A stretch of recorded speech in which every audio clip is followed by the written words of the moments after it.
খবরের শুরুতেই থাকছে হেডলাইন্স। কসবা নিয়ে বিতর্কিত মন্তব্যের জেরে মদন মিত্রকে শোকজ করল তৃণমূল। 3 দিনের মধ্যে জবাব তলব করা হয়েছে। 2 সাংসদের দ্বন্দ্ব আবারও প্রকাশ্যে। নারী বিদ্বেষ নিয়ে বাদানুবাদ শুরু হয়েছে কল্যাণ ও মহুয়ার মধ্যে। কসবা গণধর্ষণ কাণ্ডে জাতীয় মহিলা কমিশনের একটি দল রাজ্যে এসেছে এবং তারা ঘটনাস্থল ঘুরে দেখল। কসবা কাণ্ডে নির্যাতিতার পরিবারের গোপন জবানবন্দি চেয়ে আদালতে আবেদন জানালো পুলিশ। র্যাগিংয়ের অভিযোগে হোস্টেল থেকে বহিষ্কার করা হলো 5 ছাত্রকে। কসবা কাণ্ডের তদন্তে 9 সদস্যের একটি সিট টিম গঠন করা হয়েছে। অভয়া প্লাসে রাজভবনে মার্শাল আর্টের প্রশিক্ষণ দেওয়া হচ্ছে, যার লক্ষ্য মেয়েদের আত্মরক্ষার কৌশল শেখানো। ভারত পাকিস্তান সীমান্তের কাছে উদ্ধার হল এক নাবালিকা ও তরুণের পচাগলা দেহ। কলকাতা পুলিশ নাকি সিবিআইয়ের ওপর আস্থা, মুখ খুলল কসবার নির্যাতিতার আত্মীয়। তৃণমূল বিজেপির সঙ্গে আঁতাতের অভিযোগ ওঠায় অনাস্থা প্রস্তাবের জেরে জঙ্গিপুরের কাউন্সিলরকে শোকজ করল কংগ্রেস। নতুন করে নিম্নচাপের আশঙ্কা দেখা দিয়েছে। বুধবার পর্যন্ত দক্ষিণের 8টি জেলায় ভারী বৃষ্টি হতে পারে। পুরীতে ফের অঘটন ঘটল। ভিড় নিয়ন্ত্রণে ব্যর্থ হওয়ায় গুন্ডিচা মন্দিরের কাছে পদপিষ্ট হয়ে 3 জনের মৃত্যু হল। আসছি বিস্তারিত খবরে। মদন মিত্রকে শোকজ করল তৃণমূল কংগ্রেস। আগামী 3 দিনের মধ্যে জবাব দেওয়ার নির্দেশ দেওয়া হয়েছে কামারহাটির বিধায়ককে। গণধর্ষণের ঘটনায় বিতর্কিত মন্তব্য নিয়ে মদন মিত্রের উপর ক্ষুব্ধ তৃণমূল কংগ্রেস। তারপরেই তাকে শোকজের রিপোর্ট ধরানো হয়েছে। শনিবার কসবার ল কলেজের ঘটনা নিয়ে বিতর্কিত মন্তব্য করে বসলেন কামারহাটির বিধায়ক মদন মিত্র। তার কথায় রাজনৈতিক চাঞ্চল্য তৈরি হল। মদন মিত্রের কথা ভালোভাবে নিল না তৃণমূল। মদন মিত্র ঘটনার পরপরই বললেন, কসবার এই ঘটনায় মেয়েদের কাছে, পড়ুয়াদের কাছে একটা বার্তা পৌঁছে গিয়েছে। যদি চেনা পরিচিত কেউ ডাকে, যেদিন কলেজ বন্ধ, পরীক্ষা চলছে, ইউনিটের কিছু বানিয়ে দেবে, যেও না, ভালো হবে না। মেয়েটি ওখানে না গেলে এই ঘটনা ঘটত না। যদি যাওয়ার সময় কাউকে বলে যেত, 2 জন বান্ধবীকে সঙ্গে নিয়ে যেত, তাহলে এই ঘটনা ঘটত না। যে এই নোংরা কাজ করেছে সে পরিস্থিতির সুযোগ নিয়েছে। তবে এই মন্তব্যের সঙ্গে সঙ্গে দোষীদের কড়া শাস্তির দাবিও তুলেছেন কামারহাটির বিধায়ক। মদন মিত্রের এই বিতর্কিত মন্তব্যের পরেই পদক্ষেপ নিল তৃণমূল কংগ্রেস। তাকে শোকজ করা হয়েছে। 3 দিনের মধ্যে শোকজের জবাব দিতে বলা হয়েছে। কলকাতা গণধর্ষণ কাণ্ড নিয়ে তৃণমূল কংগ্রেস নেতা কল্যাণ বন্দ্যোপাধ্যায়ের মন্তব্য নিয়ে বিস্তর বিতর্ক হয়েছিল। এরপর দলও তাদের দূরত্ব তৈরি করল কল্যাণের সেই মন্তব্য থেকে, যার পরে মহুয়া মৈত্র তোপ দাগলেন কল্যাণকে। আর সেই তোপের জবাবে এবার কল্যাণ বন্দ্যোপাধ্যায় যেন ব্যালিস্টিক মিসাইল ছুঁড়লেন মহুয়ার বিরুদ্ধে। পিনাকি মিশ্রের সঙ্গে মহুয়ার বিয়ে প্রসঙ্গে কল্যাণ বললেন, মহুয়া মৈত্র সংসার ভেঙেছেন। দলীয় সাংসদের ব্যক্তিগত জীবন নিয়ে কুরুচিকর মন্তব্য করে কল্যাণ বললেন, মহুয়া মৈত্র তার হানিমুন শেষ করে ভারতে ফিরে এসেছেন, আর ভারতে ফিরে আসার পর তিনি আমার বিরুদ্ধে লড়াই শুরু করেছেন। তিনি বলছেন আমি নারী বিরোধী। তিনি কি? তিনি একটি পরিবার ভেঙে 65 বছর বয়সী এক বৃদ্ধকে বিয়ে করেছেন এবং তিনি বলছেন আমি নারী বিরোধী। তার নির্বাচনী এলাকার সকল নারী নেত্রী মহুয়ার বিরুদ্ধে। তিনি কাউকে কাজ করতে দেন না। উল্লেখ্য, তৃণমূল সাংসদ কল্যাণ বন্দ্যোপাধ্যায় বিধায়ক মদন মিত্রের মন্তব্যের পর সমালোচনার মুখে পড়ল তৃণমূল। এই আবহে দলের 2 প্রবীণ নেতার মন্তব্য থেকে নিজেদের দূরত্ব তৈরি করল টিএমসি। উল্লেখ্য, কসবা কাণ্ড নিয়ে কল্যাণ বলেছিলেন, যদি একজন বন্ধু তার বান্ধবীকে ধর্ষণ করে, সেখানে পুলিশ কি করতে পারে? শিক্ষা প্রতিষ্ঠানের ভিতরে যদি এই ঘটনা ঘটে, সেখানে কি পুলিশ থাকবে? শিক্ষা প্রতিষ্ঠানে তো পুলিশ দাঁড় করানো যায় না। সহপাঠী বা সহকর্মীরাই যেখানে অপরাধ করছে, সেখানে দায়িত্ব কার? এরপর একটি পোস্টে কল্যাণ ও মদনের সমালোচনা করে তৃণমূল লিখল, সাউথ ক্যালকাটা ল কলেজে ঘটে যাওয়া নৃশংস ঘটনা প্রসঙ্গে সাংসদ কল্যাণ বন্দ্যোপাধ্যায় ও বিধায়ক মদন মিত্র যে মন্তব্য করেছেন তা তাঁদের ব্যক্তিগত মতামত। দল তাঁদের বক্তব্যের সঙ্গে কোনোভাবেই একমত নয় এবং এই মন্তব্যগুলিকে কড়াভাবে নিন্দা করছে। এই ধরনের বক্তব্য কোনোভাবেই দলের অবস্থানকে প্রতিফলিত করে না। আমাদের অবস্থান স্পষ্ট, মহিলা ওপর অপরাধের ক্ষেত্রে বরাবরই জিরো টলারেন্স নীতি অনুসরণ করা হয়েছে এবং ভবিষ্যতেও করা হবে। যারা এই নৃশংস ঘটনার সঙ্গে জড়িত তাদের বিরুদ্ধে যেন কঠোরতম শাস্তির ব্যবস্থা করা হয়। তৃণমূলের পোস্ট শেয়ার করে মহুয়া আবার নাম না নিয়ে কল্যাণ ও মদনকে তোপ দেগেছিলেন। মহুয়া লিখেছিলেন, ভারতে নারী বিদ্বেষ দলীয় সীমানা দেখে না। পার্থক্য হল, যেই ভুল করুক না কেন তৃণমূল কংগ্রেস এই জঘন্য মন্তব্যগুলির নিন্দা করে।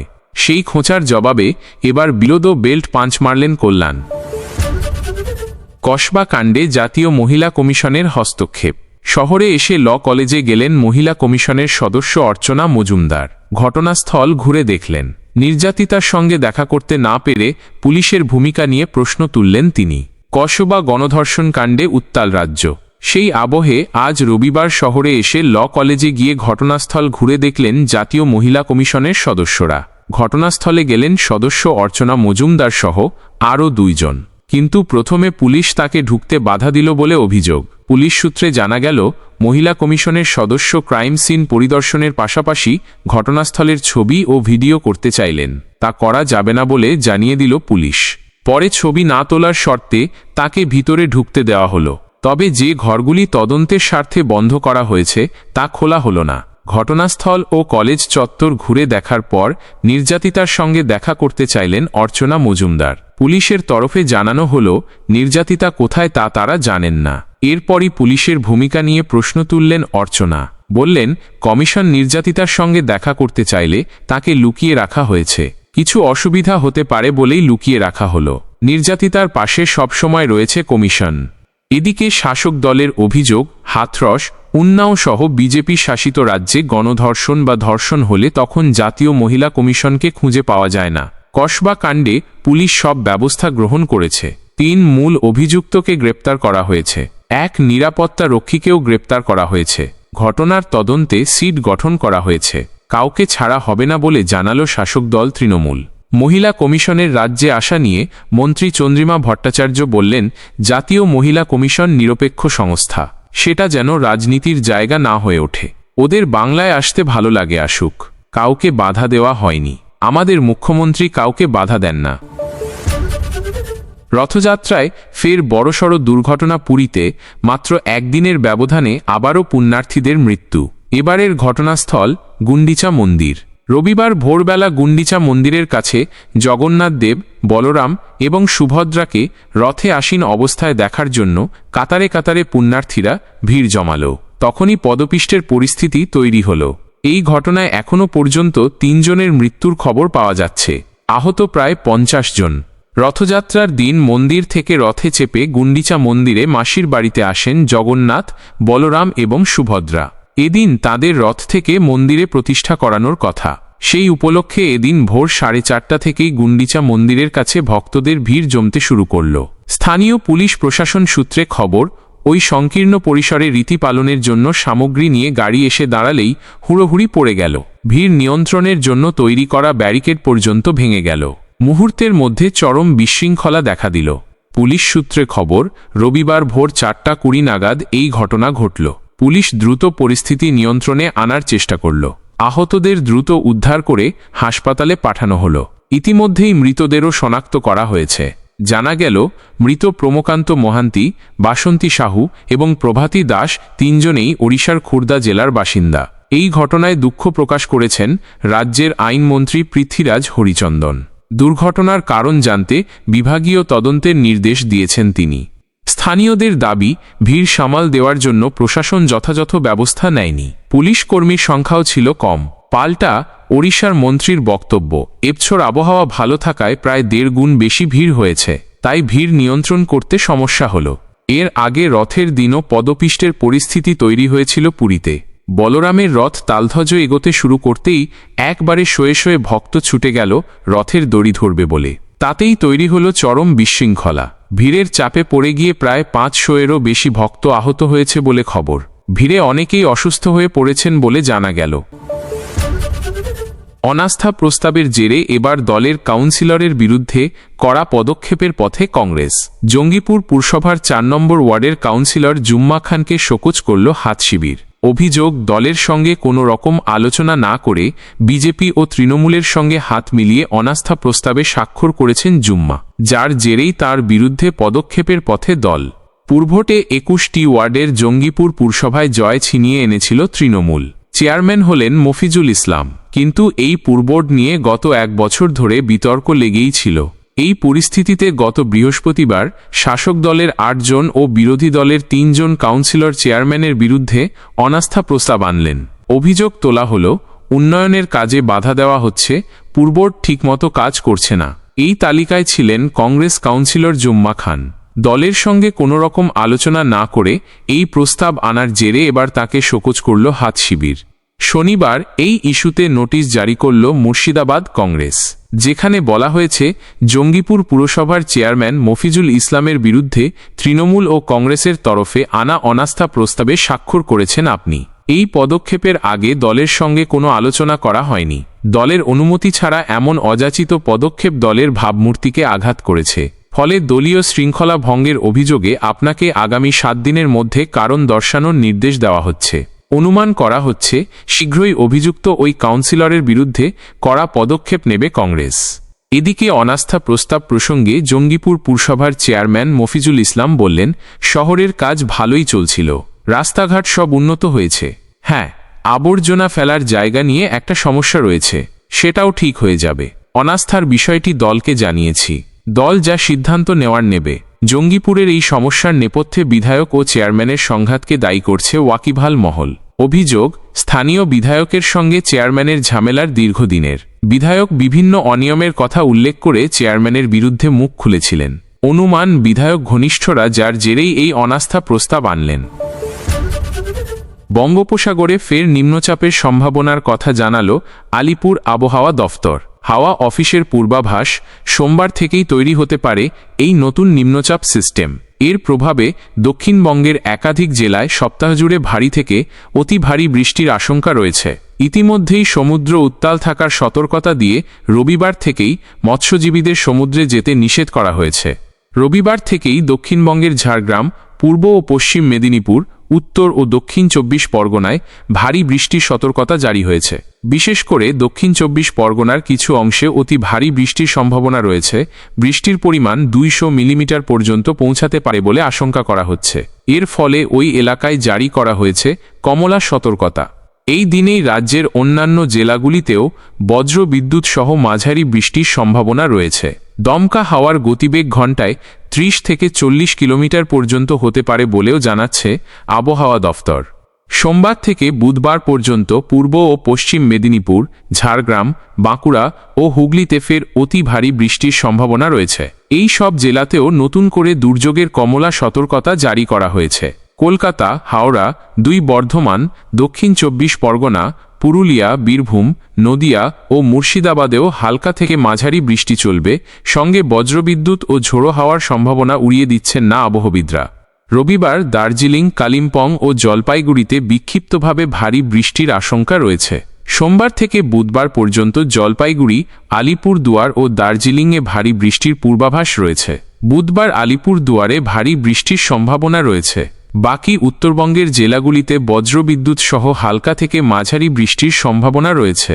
সপ্তাহজুড়ে সম্ভাব্য বৃষ্টির জেরে নদী তীরবর্তী ও নিম্নাঞ্চল এলাকায় জল জমে যাওয়ার আশঙ্কা রয়েছে। প্রশাসনকে আগাম প্রস্তুতি নিতে বলেছে হাওয়া অফিস।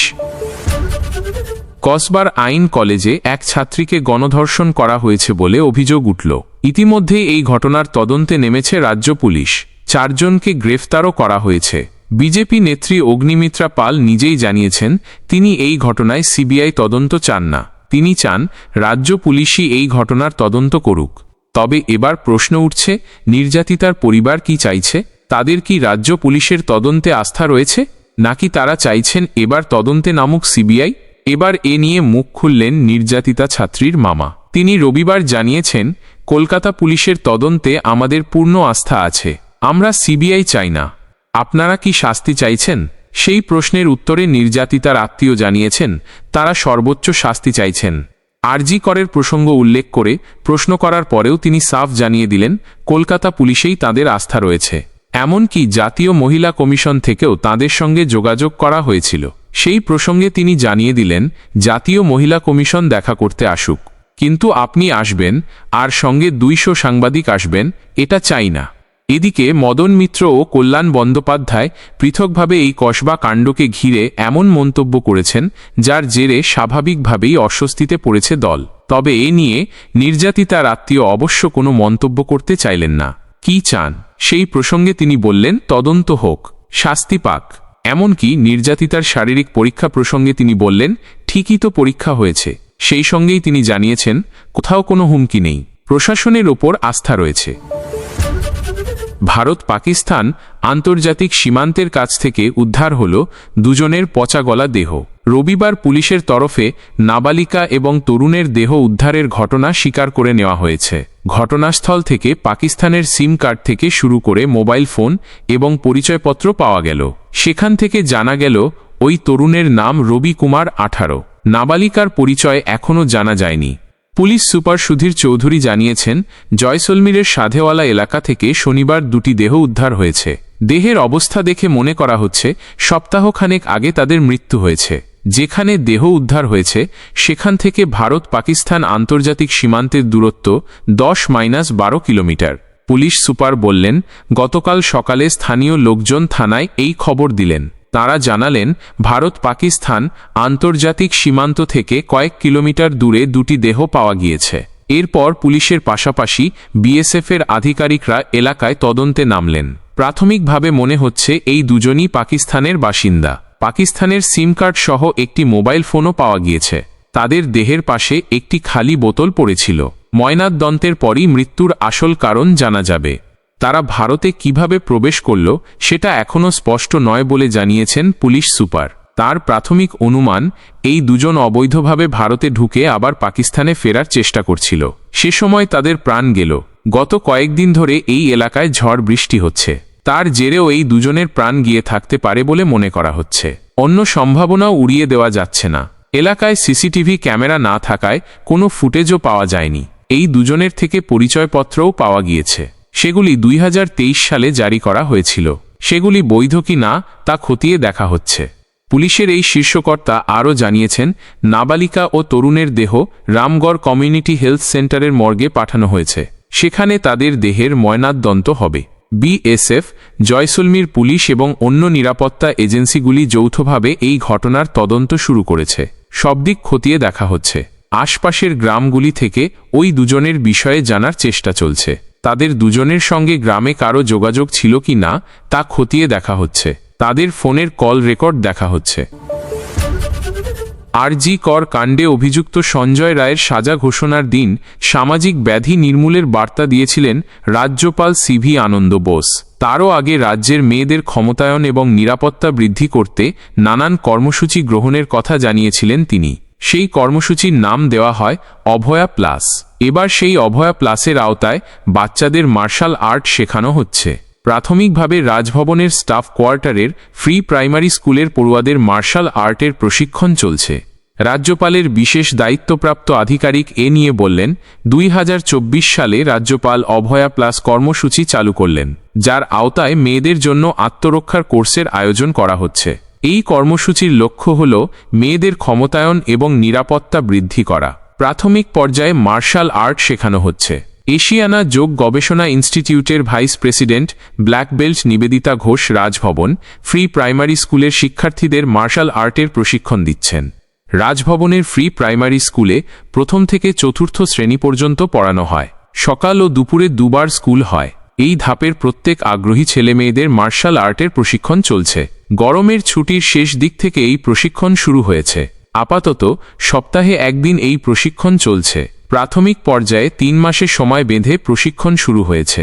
এশিয়ানা যোগ গবেষণা ইনস্টিটিউটের vice president black belt Nivedita Ghosh ETV ভারতকে বললেন, প্রথম দিনের থেকে আজকে বাচ্চাদের সংখ্যা বেশি।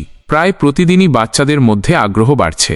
এতে ওদের শুধু শারীরিক বিকাশই নয়, মানসিক স্বাস্থ্যও ভালো হবে। কন্যা সন্তানদের ক্ষমতায়ন এবং নিরাপত্তা বৃদ্ধি করতেই রাজ্যপালের উদ্যোগে এই প্রশিক্ষণ শুরু হয়েছে। প্রশ্ন উঠছে, গত বছর মে মাসে রাজ্যপালের বিরুদ্ধে রাজভবনেরই এক মহিলা অস্থায়ী কর্মীর শ্লীলতাহানির অভিযোগকে ঘিরে। ঠিক তেমনি রাজ্যে ঘটে চলা একের পর এক ধর্ষণ, খুন ও যৌন হেনস্থার ঘটনা নিয়েও প্রশ্ন উঠছে। এই মুহূর্তে কসবার আইন কলেজের ছাত্রীর গণধর্ষণের ঘটনায় রাজ্য জুড়ে বিক্ষোভ চলছে। প্রশ্নের মুখে রাজ্যের নারী সুরক্ষা ও আইন শৃঙ্খলা। আরজি করে ডাক্তারি পড়ুয়ার খুন ও ধর্ষণের ঘটনার সময়ও কলকাতা পুলিশের ভূমিকা নিয়ে প্রশ্ন উঠেছিল, যেখানে রাজ্য সরকারের বিরুদ্ধেও একাধিক অভিযোগ তুললেন আন্দোলনকারী জুনিয়র ডাক্তাররা। রাজ্য দেশের গণ্ডি ছাড়িয়ে বিদেশের মাটিতেও সেই প্রতিবাদের আঁচ ছড়িয়ে পড়ল। সেই ঘটনার পর বছর না ঘুরতেই আবারও শিক্ষা প্রতিষ্ঠানে প্রাক্তনী তথা শাসক নেতার লালসার শিকার তারই রাজনৈতিক সহকর্মী। সেই জায়গায় দাঁড়িয়ে শিশু ও মহিলাদের সুরক্ষার্থে মার্শাল আর্টের প্রশিক্ষণের তাৎপর্য নিয়ে প্রশ্ন করা হল নিবেদিতা ঘোষকে। তিনি বললেন, মার্শাল আর্টের মাধ্যমে শুধু শারীরিক সক্ষমতা বৃদ্ধি পাওয়া নয়, বিপদ সংকেত অনুধাবন ক্ষমতাও বৃদ্ধি পায়। শুধু তো যৌন নিগ্রহ বা শারীরিক নিগ্রহ আটকানো নয়। এই ধরনের ঘটনা আমার সঙ্গে যে ঘটতে চলেছে বা ঘটতে পারে তা মার্শাল আর্ট জানা থাকলে আগেই অনুধাবন করা সম্ভব, ফলে সহজেই বিপদ এড়ানো সম্ভব। তাই প্রত্যেক ছেলেমেয়ের মার্শাল আর্টের প্রশিক্ষণ পাওয়া উচিত। কসবা কাণ্ডে 5 সদস্যের শীত টিম গঠন করা হয়েছিল। এবার এসআইটির সদস্য সংখ্যা বেড়ে হল 9 জন। রবিবার সকালে সিল করা ক্রাইম সিন পরিদর্শন করলেন জাতীয় মহিলা কমিশনের 3 প্রতিনিধি। এদিন কসবা কাণ্ডে নির্যাতিতার মা বাবার গোপন জবানবন্দি নিতে চাইল পুলিশ। রবিবার আলিপুর আদালতে আবেদনপত্র জমা দিল পুলিশ। ইতিপূর্বে কলকাতা পুলিশ এসিপি প্রদীপ কুমার ঘোষালের তত্ত্বাবধানে 5 সদস্যের বিশেষ তদন্তকারী কমিটি গঠন করা হয়েছে। ইতিমধ্যে নির্যাতিতা ও তার বাবা মায়ের গোপন জবানবন্দি নেওয়ার জন্য আবেদন করেছেন তারা।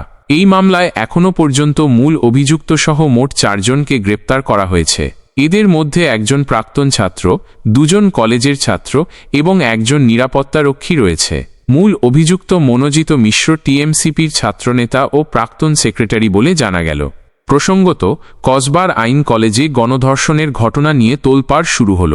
কসবার আইন কলেজে গণধর্ষণের ঘটনা নিয়ে তোলপাড় শুরু হল। ঘটনার পর নির্যাতিতা কসবা থানায় অভিযোগ জানালেন। অভিযোগ পেয়েই নড়েচড়ে বসলেন পুলিশ আধিকারিকরা। প্রথমে 2 জনকে পাকড়াও করে জিজ্ঞাসাবাদ চলল। অভিযোগ, কসবার কলেজে প্রথম বর্ষের ছাত্রীকে গণধর্ষণ করা হয়েছে কলেজের ভিতরেই।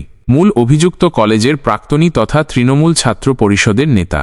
তিনি আবার কলেজের অস্থায়ী কর্মীও। গত 25শে জুন ওই ছাত্রীকে বিয়ের প্রস্তাব দিল অভিযুক্ত। তা প্রত্যাখ্যান করতেই যুবতীকে ধর্ষণ করল অভিযুক্ত।